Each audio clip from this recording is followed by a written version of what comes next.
Pero astig to. Kasi pinabackout niya daw si Blacksmith. Ang lupit, paulit-ulit niya yung binabanggit.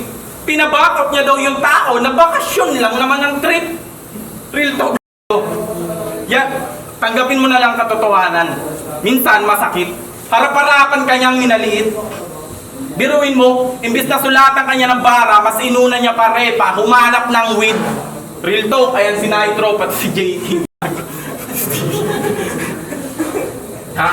Alam mo naman, tol, hindi malabo ka magpantay sa James Kevin. Nandun na yon sa Tugatog. Pero, Bisaya din daw siya. Kaya matigas siya sa Tagalog.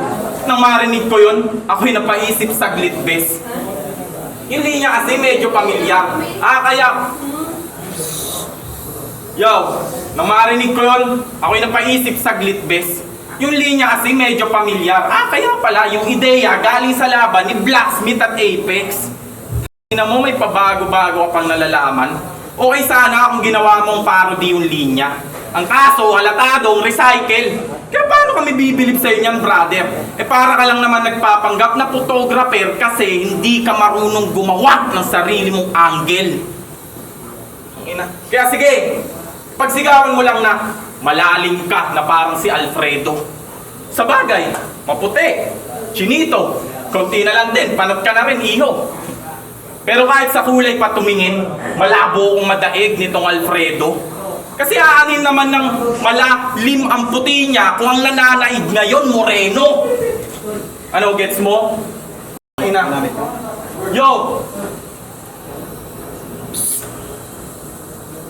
Kung ang nananaig ngayon, moreno, at na mo, ano kung tinalo mong isa sa mga kuya ko.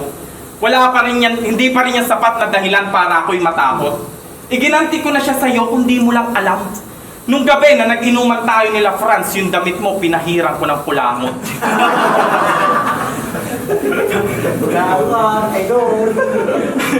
At last, manalo man ako o matalo ka sana, tandaan mo, Repa, bilang respeto ko sa'yo, pinaghandaan pa rin kita kahit ayaw ko tantanan ng problema.